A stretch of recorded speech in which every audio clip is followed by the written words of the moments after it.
It's been 3 weeks since the last Sons of the Forest update, and today they haven't disappointed, bringing the much loved log sled back as well as several new additions in this huge update, and we're going to cover it all. But if you do want to skip any of the features that we have below, then make sure to use the timestamps. And I want to also say a huge thank you to War Thunder for sponsoring this video, but more on that later. First, I'm going to list off all of the new features that we've got, and then in a little bit we'll talk about each of the features themselves in a little bit more detail. But the first thing, we have the return of the basic log sled, which I know a lot of you have wanted. And we've also got an advanced log sled available to us too. Another huge addition is that they have now allowed trees to regrow. So every time you go to sleep, there's a 10% chance that trees will randomly regrow. A fantastic new addition, and this is the current default setting, so we may be able to change that as well. Now, as I suspected leading up to this update, they've also added a new advanced cooking system, which they hinted at previously, and we can also find cooking pots scattered along the map for cooking as well. An interesting new feature is also the ability to add tarps to log structures. It's a cool addition for builders, allowing us to diversify our creations. And speaking of creations, why not check out my tree village build? I did this the other day. I'll put a link to that above now. In the last update, we also received the action camera, if you remember rightly. Well, there are now 2 new footage clips available for us to find, and there's also a new location where you can find beached sailboats to explore as well. Along with this, they've also added 79 new ponds to the map and 34 new lakes, which is a huge amount thinking about it. And if you're looking for some chill time, we can also play the guitar now, and they've also added a mutated arm to Timmy in the demon battle scene, but I'm not going to show that. I don't want to spoil that for you. There's also a new piece of wearable clothing that's been added. I believe this is the spacesuit, but I haven't found it yet.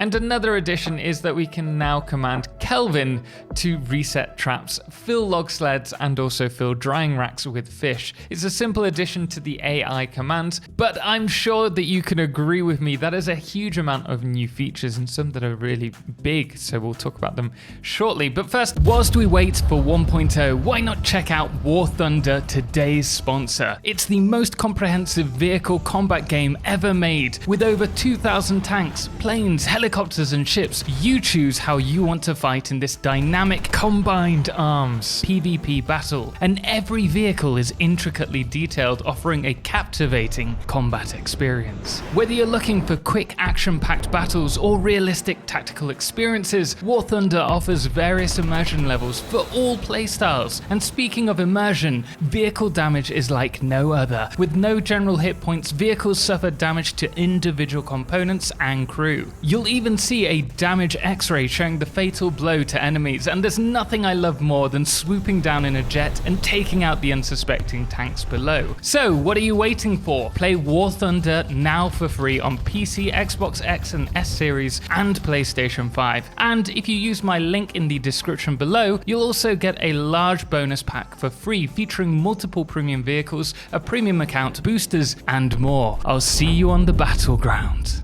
So first things first, let's have a look at the basic log sled and also the more advanced one, the log sled. You can see there's quite a considerable difference in the resources used to produce them, but I've already built them here. The basic log sled can only hold 8 pieces of logs, 8 logs. And the advanced one can hold a total of 12. So quite a considerable difference there. And in regards to the speed, they're pretty much the same. If we change the time of day really quickly, I think we'll find that the advanced log sled actually allows you to light up a little bit in front of us. So as you can see at night, you don't have great visibility, but it does light up the area around you a little bit, whereas the other log sled does not. And it looks like we cannot use lights with these, they're two-handed. If you're wondering where you can find the sailboats, they're in this location here. They're in this cove that's just east of the northern beach cave where you find the rebreather, and you can explore both of these. The interesting one about this one is that you can find one of the action cameras here. I've already picked it up. Unfortunately, I was recording, but my recording corrupted. So you'll have to just trust me here, but there is a cam just on this table. In order to make use of the new cooking, you will have to find a cooking pot. Once you've found your cooking pot, you're going to have to go to a fresh water supply. And from here, we can add water to this. From here, you just need to place the pot onto a fire and then add your ingredients to it and wait for the pot to finish cooking. It can take a few minutes though, so just be warned.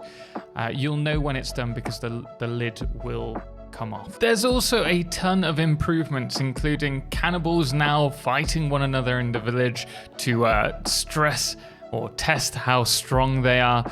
There's also cannibal fear, which is affected by the group size. The shotgun rail, they've moved over onto the side so that it doesn't get in the way of your sights. Turtles will now only lay eggs on the sand, and muddies will sometimes get bored with the player and run away if not angry. Eagles may now steal dead fish. There is a ton of new improvements. There's also a load of changes to the luxury bunker I ran through. Unfortunately, my recording stopped working. We've had a lot of problems, so we're working with what we've got at the moment. Now it's time for some fixes. Unfortunately, we can't drink lava anymore, and they have also changed the visuals of lava as well. They've also fixed various mutant bugs, such as fingers being stuck in idle after being burnt to death, and twins not always turning towards a player before taunting. Multiplayer has also received some fixes as well, such as projectile impacts not replicating in multiplayer. In single player, muddy cannibals shouldn't get aggroed if they're hit by a rock that's been thrown by another muddy, and there have also been some other cannibal related bug fixes as well. As for Kelvin, he's received some more fixes too, relating to the radios deactivating during multiplayer sessions. Kelvin will also no longer pick up broken radios, and Kelvin will no longer struggle to find another tree to clear when he moves a little bit too far away from the various target trees that he's been working on. And there have been various other fixes for him as well. In fact, there are a ton of fixes for this and for him, so do check out the Steam page for the whole list, as I can't really talk about every single little thing here. It also looks like we've received some build fixes as well, including allowing us to place a beam with the same support on both ends that isn't an apex or a wall. I'm hoping that what this means is that the staircase wall sides will now allow us to fill them in as a full wall rather than just the triangle section without having to fiddle about with it. I'll try that now, and if that doesn't work, then you know it hasn't been fixed. There have also been some further fixes to players being stuck in the log carry animation. Log cutting quarters should now be easier to target as well, so you shouldn't struggle trying to find that hitbox. And the repair tool hitbox should be fixed, which will be needed because they fixed a bug that caused defensive walls and defensive gates not taking damage by the player when they've been melee attacked by it. Wait, where did the gate go? I think that's a bug. Oh, no, it's still there, kind of. Now, along with that, we've received a few audio changes as well. And honestly, I'm pretty impressed with all of the changes.